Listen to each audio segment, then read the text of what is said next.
만약에 그 무전취식으로 돈 없이 가서 먹으면 무슨 죄가 될 것 같으세요?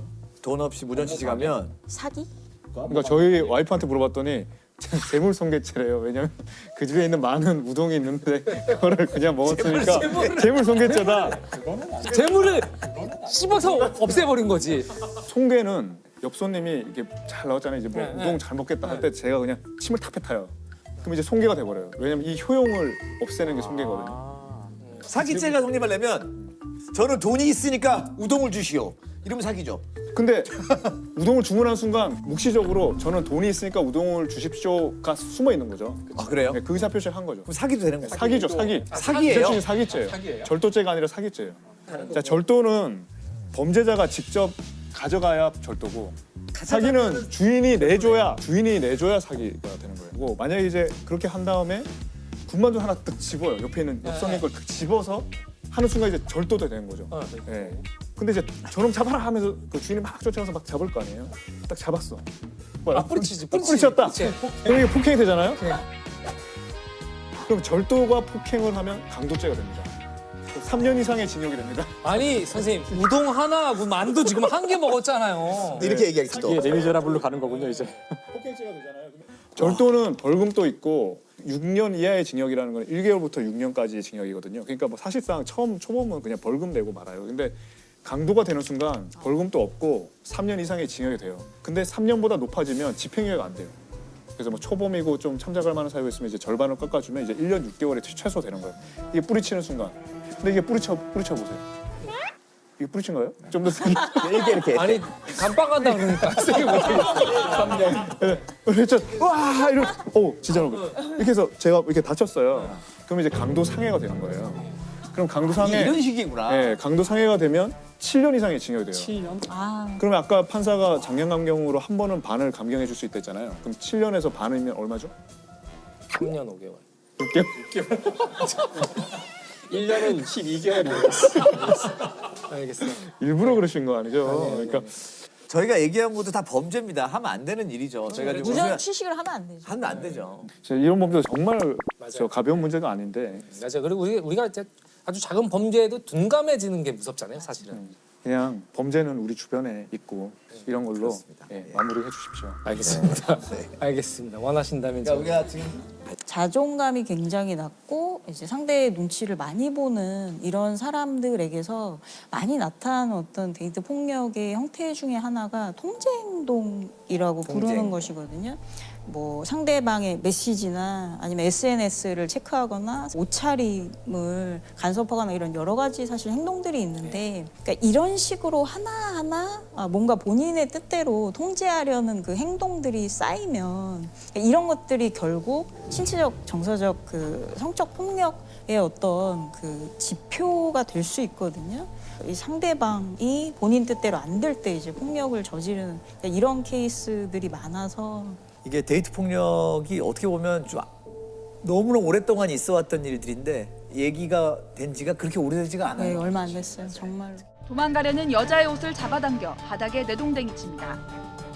헤어지자는 말에 연인의 분식집으로 차를 돌진한 사건이 발생했습니다. 그 친밀한 관계 속에서의 폭력은 좀 관대해지는 경향이 좀 있잖아요. 이거 왜 그럴까요? 그게 실제로 처벌 판단에 대해서 연구를 하면, 그러니까 서로 모르는 관계에서 발생한 폭력보다 아는 관계에서 발생한 폭력이 사람들이 처벌 판단을 더 낮게 해요.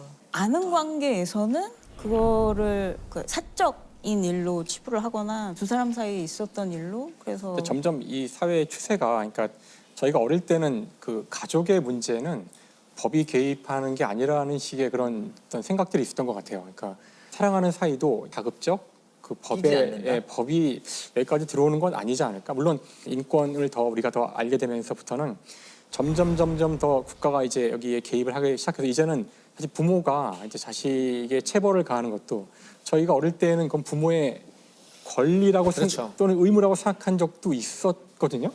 사실. 대다수의 가정폭력이 벌어져도 옆집에서 신고해도 파출소에서 나와서 물어보고 네, 저 집안일이요. 그러면 갔어요, 대개는 그냥. 문제가 아니었겠지만 네. 이제 우리가 그런 무관심이 있었을 때 항상 아주 안 좋은 일들이 생기는 것들을 이제 봐왔기 때문에 자녀를 키울 때에도 체벌을 하는 것조차도 정부가 개입할 수 있는 문제고, 사랑하는 사이인 것조차도 사실은 정부가 또는 법이 개입할 수 있는 쪽으로 점점 이 사회가 가고 있는 그런 상황에서 나오는 그런 논란들이 아닌가. 데이트 폭력을 자꾸만 물리적으로 뿐만 아니라는 거. 언어. 어쨌든 상대방이 원하지 않는 것을 억지로 하게 되는 건 다 폭력이잖아요. 그 사람들이 정서적 폭력에 굉장히 둔감해요. 예. 또 가스라이팅 얘기도 요즘 굉장히 많이 나오고 있는데 정확히 가스라이팅. 그게 가스등이라는 연극에서 유래가 된 거잖아요. 가스등이라는 연극이 결국 나중에 잉글리트 버그만 주연의 가스등이라는 영화로 네. 계속 여자가 내가 장갑을 여기다 뒀는데 당신 장갑 오늘 꺼낸 적이 없어. 본인이 아니요, 미친 것처럼 믿게 만드는 거죠. 그렇죠. 타인의 심리를 상대방의 심리를 교묘하게 조작해가지고 내가 이제 이 어떤 뭐랄까 통제한다. I know it was here. I can't understand it. Oh, Paula, didn't I tell you? How did you come to lose it? I must have pulled it out with something, I suppose. Oh, I'm terribly sorry, Gregory. 이것도 폭력이라는 거죠. 스스로를 의심하게 만드는 정서적 폭력의 일종으로. 그리고 뭐 우리가 많이 들어왔던 이제 스토킹. 스토킹이라는 것은 그 사람이 연인이 되기 전 단계겠죠. 연인이 아니거나. 헤어진 후에도 스토킹은 사실 계속적으로 일어날 수가 있죠. 이 사람은 단순히 그림만 그린 게 아니라 이제 판화도 많이 만들어서 이제 판화도 굉장히 유명해졌는데 디러는 자기 그림에 최초로 이렇게 자기 서명을 남긴 걸로도 유명해요. 그 이전까지는 화가들이 서명을 남기지 않았다고 하는데 이 사람은 자기 서명을 남겼고요. 누군가 이 사람의 그림을 이제 찍어서 베네치아에서 막 찍어 팔았대요. 그러니까 친구가 얘기해 준 거죠. 야, 네 그림을 막 이렇게 팔고 있어. 그래서 그렇지 않아도 계속 그런 일 때문에 시달리고 있었는데 이때는 이제 팍 뚜껑이 열린 거죠. 참다가 안 되겠다. 이건 내가 한번 조치를 취해야겠다. 그래서 이제 베네치아에 가서 정식으로 법원에 고소를 한 거예요. 이건 이제 명백하게 그 판화를 똑같이 만든 거고요. 거의 똑같이 만들었고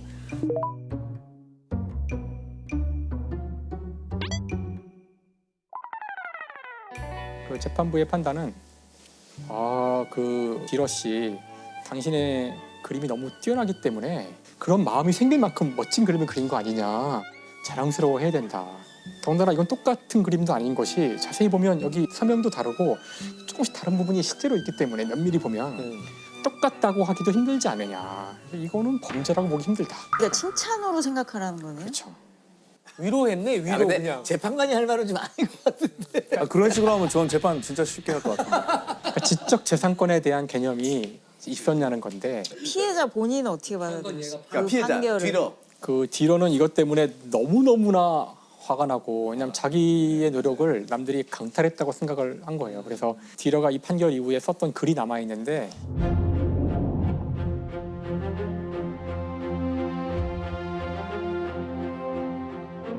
근데 우리가 지금은 되게 쉽게 그건 당연히 지적 재산권이고 보호받아야 한다고 생각하겠지만 그게 그런 좋은 그림을 베껴서 팔 수도 있는 거지 이런 판단을 당시 재판부가 맞아요. 했다는 거죠. 요번에 한 다큐멘터리 봤는데 새롭게 마크 로스코의 모르던 작품이 하나 발견됐다.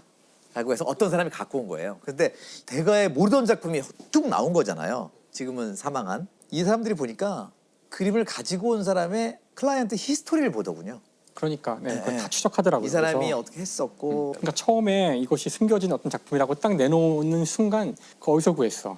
그렇죠. 어디서 샀어? 네. 그러면 여기서 샀어? 그러면 가서 이제 그거 어디서 구했어? 그래서 오늘 이런 말을 듣다 보면 많은 분들이 그러면 지금 우리가 아는 그림들 다 위자가 아니야? 이럴 수도 있겠지만 그렇지 않은 거라고 하더라고요. 상당히 많이 이제 체킹이 된 것들이고요. 웬만한 것들은 다 엑스레이나 그것들 보면은 다 잡힌다고 하더라고요. 그래서 생각보다 이 시장이 이렇게 허름하지만 하지 않다는 거, 탄탄한 근거가 있다는 걸 말씀드리고 싶고요.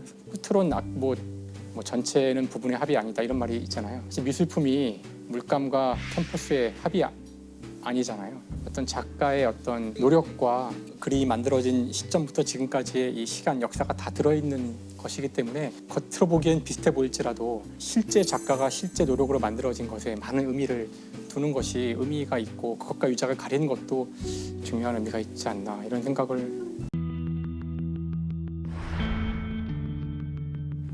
범죄자가 범죄를 저질렀는데 이제 술을 먹어서 심신미약 상태에 있으면 형을. 감경을 해줘 형을 감경을 해주잖아요.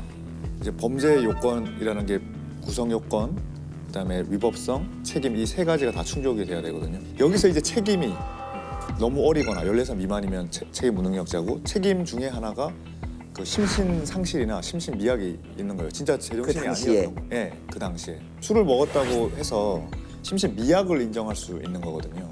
판사는 이제 심신 미약을 딱 감경을 하면 그 하한을 2분의 1로 다운시킬 수 있어요. 아, 그걸 가내주는 게 맞나 싶기도 한데. 대검찰청에서 매년 범죄 분석 통계를 내는데 거기 살인에 관한 그 통계치를 보면은 범행을 저지를 당시에 술에 취한 상태였다는 통계가 거의 정상일 때만큼 많아요.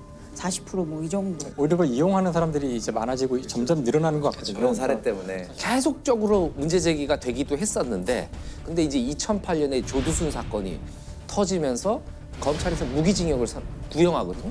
구형하는데 결국 정말 낮은 형량이 12년을 받아요. 그 12년을 받은 이유가 주치 경감이거든요. 술을 많이 먹어서 심신미약 상태였다. 8살짜리 여자아이를 잔혹하게 성폭행한 조두순 사건을 1심 재판에서 법원은 조 씨가 술에 취해 사물 변별 능력이 없었다는 점을 감경 사유로 들어 징역 12년을 선고했습니다.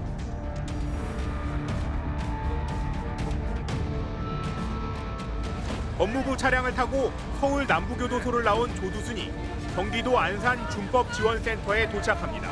진심으로 뉘우치고 계시나요? 이 심신미약, 술 때문에 벌어진 심신미약을 악용한 대표적인 게 조두순이거든요. 그렇죠. 이 법조항에 따라서 아마 감경을 한 걸 거예요. 심신미약자는 감경한다. 2018년도에 법 개정이 됐는데 감경할 수 있다. 그러니까요. 네, 감경할 수도 있고 안 해도 되고. 근데 오히려 사실 강력범죄도 그렇지만 최근에 이슈가 되는 것들이 성추행 범죄 같은 거 있잖아요. 그때 이제 많은 문제가 생기는 것 같아서. 아니 그래서 법 개정이 됐더라고요. 성폭력 범죄는 감형을 할 수 없게 법 개정이 됐더라고. 이게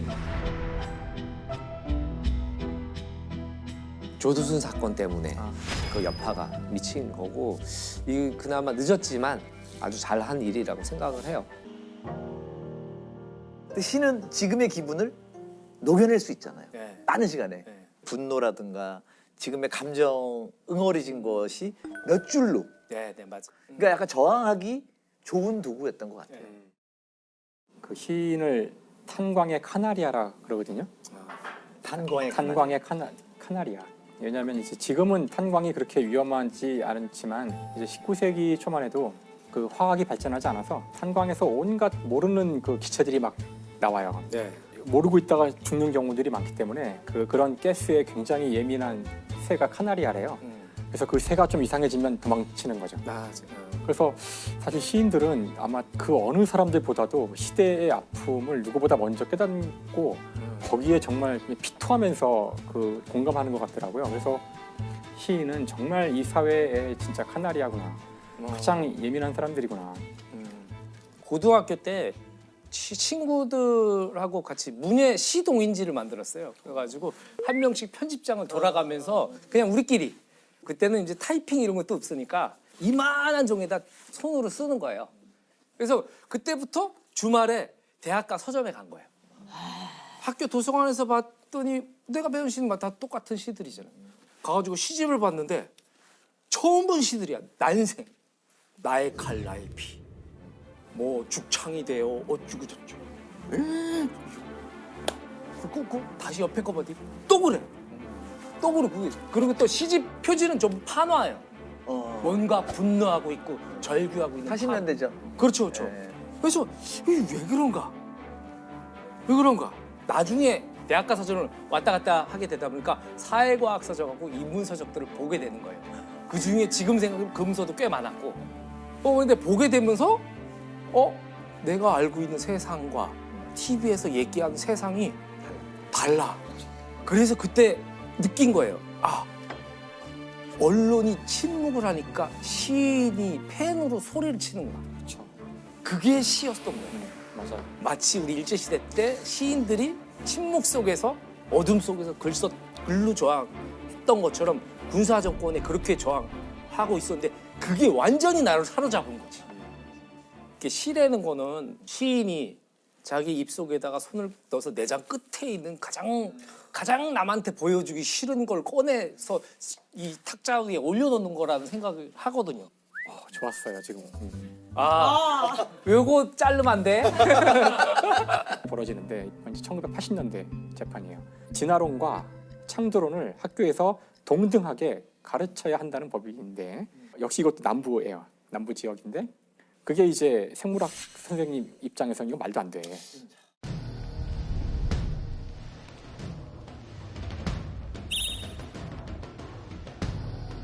진화론은 과학 이론이지만 창조론은 이거는 특정 종교의 교리를 이론화한 거기 때문에 헌법에 위배라는 거죠. 정교가 분리돼야 되는데 이거를 소송을 걸었고요. 이것도 또 크게 이제 이슈가 되는 건데 이때는 이제 뭐 노벨상 수상자만 74명이 서명을 하는 정도의 그 엄청난 반향이 결국은 이 재판을 끝으로 그 법은 폐기가 돼서 진화론은 과학이론이지만 창조론은 과학이론이 아니니까 학교에서 가르치면 안 된다는 법으로 대법원에서 판결이 나요. 그러니까 과학 시간에 하면 안 되는 거네요. 네. 사실 과학을 이렇게 재판에서 다룬다는 게 참 웃기는 것이 우리가 재판의 문제들은 인간의 문제라고 좀 생각을 해서 많은 인간의 문제는 답을 알기 어려울 때가 많고 우리가 지금부터 자 지구가 돌지 않는 걸로 이제 합의를 합시다. 재판을 해서 결론을 내린들 지구는 돌거든요. 그러니까 이거는 어떤 실험이나 과학적 증거로 판단해야 될 일을 그 법으로 규정한다는 것이 과학이 재판의 대상이었던 한때는 범죄였던 시절 쉬운 문제는 아니에요. 자 이게 메스암페타민 피로폰이죠. 저게 필로폰이래요. 얼핏 보면 이완성 벌집 같은. 네. 그러니까 이 꼭지점들에는 탄소가 있어요. 탄소는 언제나 있기 때문에 보통 쓰질 않거든요. 그래서 탄소가 주르륵 있고 그 주위에 수소들이 있고요. 여기 탄소가 아닌 거라고는 요 질소 하나가 보이죠. 그러니까 탄소에다가 질소 넣은 거예요. 정말 별거 아니란 얘기를 하고 싶어서 제가 이걸 보여드리는 건데요. 이건 이제 그 각성제 이걸 먹으면은 이제 효율이 높아져요. 2차 대전 때 독일군 또 저거 맞고 그렇게 빨리 진군했죠. 당시 독일군이 썼던 전략이 전격전이라는 전략이거든요. 빠른 속도로 적의 전선을 돌파해서 후방까지 쳐들어가는 전략을 써요. 근데 그러려면은 아주 빠른 속도로 거의 72시간을 잠도 안 자고 움직이고 그런 전술이 필요해요. 실제 독일군이 그 이제 룩셈부르크 지역을 돌파할 때 거의 3일을 잠을 안 자다시피 하면서 진격을 하거든요. 그때 바로 이 메스암페타민이 대량으로 지급이 되었고요. 피곤을 모르는 거죠. 피곤을 모르고요. 잠도 안 오고. 근데 나중에 이것의 부작용들이 이제 알려지면서 굉장히 끔찍한 부작용들이 많거든요. 그러니까 잇몸이 다 나가고요. 실업보험 오래 한 사람들을 보면은 끔찍해서 볼 수 없어요. 사진을 못 볼 정도로 잇몸이 나가고 몸에 막 상흔이 생기는데 그 이유가 자꾸 환각을 본대요. 자꾸 자기 몸 위로 수천 마리의 벌레가 움직이는 환각을 그걸 긁다 보니 상흔이 생긴다 그러더라고요. 안타까운 일인데 이 마약이 20세기 초에 이렇게 많이 만들어지고 많이 보급되고 알려지는 이유 중에 하나는 그때가 사람들이 정말로 이제 일을 많이 해야 했던 시기라서 그래요. 그러니까 이제 산업화된 사회에서는 사람들이 자기의 어떤 생체 리듬에 따라 사는 게 아니라 기계와 함께 같이 일을 해야 되니까 기계의 주기에 맞춰서 움직이는 거예요. 그러니까 기계는 9시에 시작해서 12시까지 작동되면 나는 거의 맞춰서 계속 일하고 땡 이제 쉬어 그러면 잠깐 10분 쉬고 또 땡 하면 또 가서 일하고 약간 모던 타임즈 같은 거 막 돌아가는 원래 밤에 해가 지면 인간은 원래 잤어요. 18세기까지의 인간들은 밤에 초를 사서 킬 수 있는 아주 돈이 많은 사람들을 제외하고는 해가 지면 다 잤어요. 근데 지금도 우리가 보세요. 이 어두운데 이거 불 다 켜고